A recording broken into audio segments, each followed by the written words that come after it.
Hey Floralpreneurs, it's me, Alison Ellis of realflowerbusiness.com. I'm just gonna make a bridal bouquet. I've been asked for some more like design videos and stuff, so it's fun. I don't have any production value here. It's just me in my studio, but no fancy lights. This is just like happens to be a sunshiny day here. I really love this fall palette, and I'm just gonna make a bouquet. Hopefully you can see it while I'm making it. And I tend to do classic hand-tied bouquets. Been some questions in my Facebook group about making bouquets, like, you know, how can I make them faster? And I fully get that. I think speed used to be one of my like number one goals in life. So I just like to start with a small grouping, try to get my initial shape going. This is often where I'll stop and like regroup right away. You can kind of tell if it's sort of going off the rails early on. Anyway, making them fast. I'm less concerned about making my bouquet fast lately than I used to be. I think it's cool. I think it's great when people are fast workers. But it's just not my goal anymore. It definitely used to be. I used to think, well, the faster I do this, like, the more awesome I am, right? I must be a better designer if I'm doing it fast, right? Like, because only if I'm an excellent designer would I be able to do this quickly and make it beautiful. Now I'm like, it takes what it takes sometimes, you know? Sometimes it's like you pick out a flower combination that just warrants a little finessing. Sometimes you find out you have like too many big flowers, like the mums that I have here, or even the dahlias. Sometimes you might have too many bracketed flowers and then you end up with this negative space. So, you know, you have to sometimes play around a little bit, and that's okay. Like, you're not a bad designer if you make your bouquet more than once because you care or you're a little insecure. Look, if you really don't have time, if you really agonize over it, that's the no goal. But it's okay to, you know, care a lot and enough to remake something if you feel like it doesn't have the right shape or the right combination. So I'm just kind of, you can do it. I just want to show you the shape I've got going on here. So anyway, you can make bouquets fast, and that's awesome, maybe. And it's okay if you don't. I have definitely known designers who like spend too much time thinking. So don't do that. Don't get into like analysis paralysis where you just constantly rethink your design, or you just think, man, I don't know, the client's not gonna like this. You know, it's good to, you gotta trust yourself a little bit. The cala's a little juicy in the stem, so I'm gonna keep an eye on that once I put it in the cooler. Show you this shape again. I like the color. I'm like kind of having a little swoon. Again, I don't have any fancy lighting in here. You can't see it. Doesn't look as pretty in the reflection back as it does in real life. But this mum and this calla and this dahlia situation is doing it for me. Really, really pretty. So I don't want it to have, going for fall, but I don't want it to have too much orange, but I want it to have a little teeny bit. So we went with, you know, some peach, some orange, some burgundy. Again, I just want to show you the shape. So see, it kind of like, when you start out with a good shape, it makes it easier to keep a good shape. So I think that is why I have, you know, learned to really just embrace myself early on. If my inclination is like, you know, maybe this isn't quite the right shape, I'll just stop early on. I'm liking this so far. I hope it stays that way.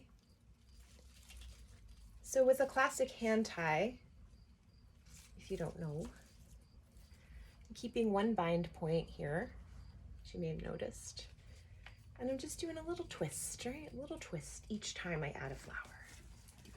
So I'm adding a stem, right? I'm gonna add a stem.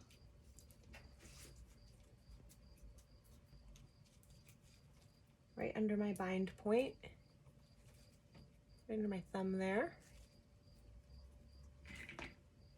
I can move my flower up or down if I want to, but I don't need to do that right now. And then just a twist, okay?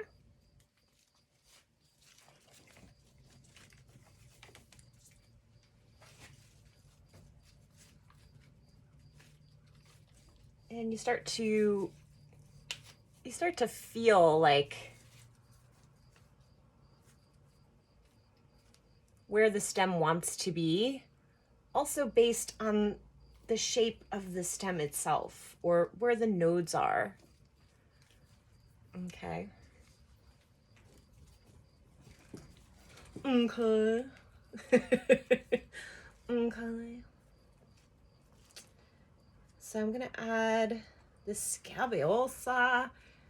It is like, just kind of does a little teeny bit of a little hover above, a little float, a little dance, but I also don't want it too high up because it would be really, really easy to break the scabiosa with, you know, just one tiny knock of the bouquet. Not that our clients aren't always so careful. All right, so you can see, like, can you see the back of my head? It's still mostly round. I can see places where I want to add the rest of my flowers. Let me show you what I got left. So this is what's left in my recipe.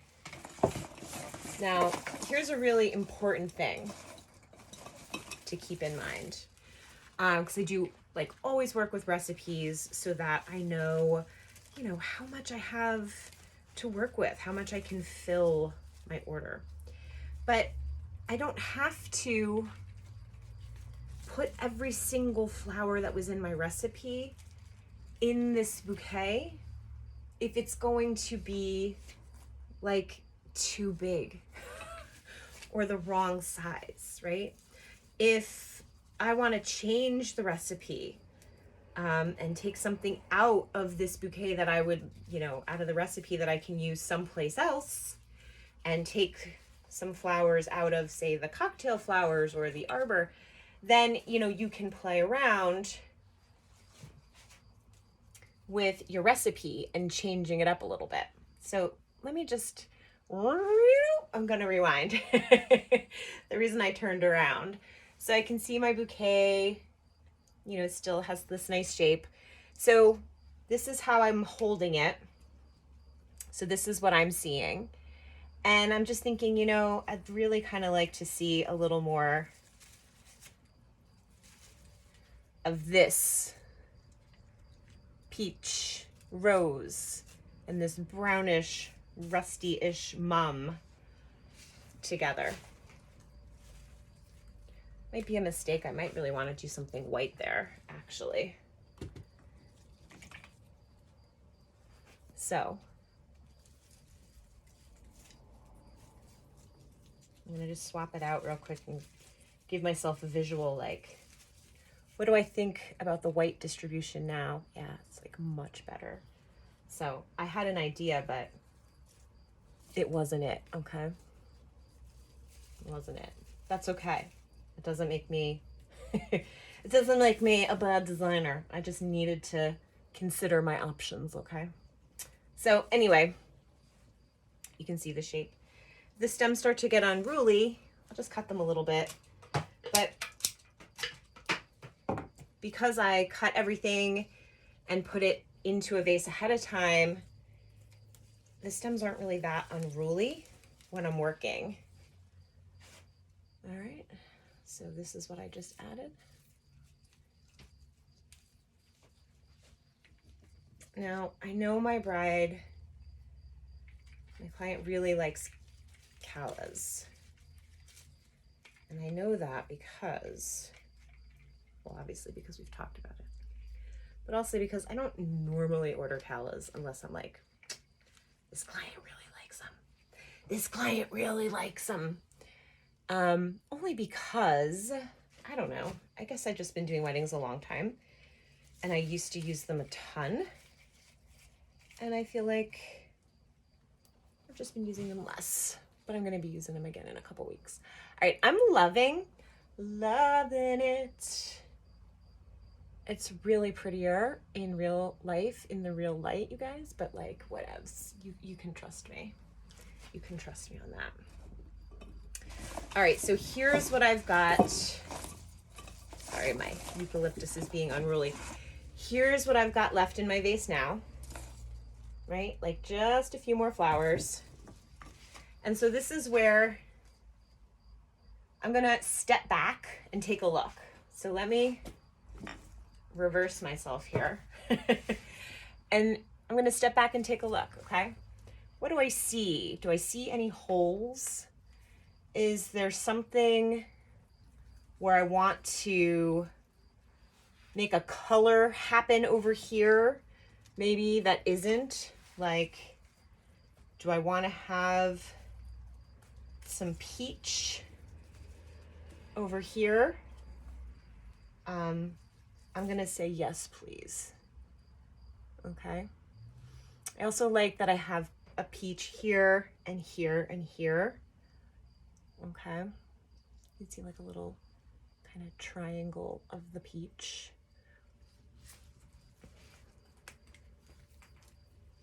Okay. So another thing I keep in mind is like, what does this feel like in my hand? And my friends, it is getting like a little heavy. It's not like unruly. My hand's not tired. It's all good. But it's like, it's a good size the way it is now. So I want to make sure anything I'm adding at this point isn't really going to add any bulk.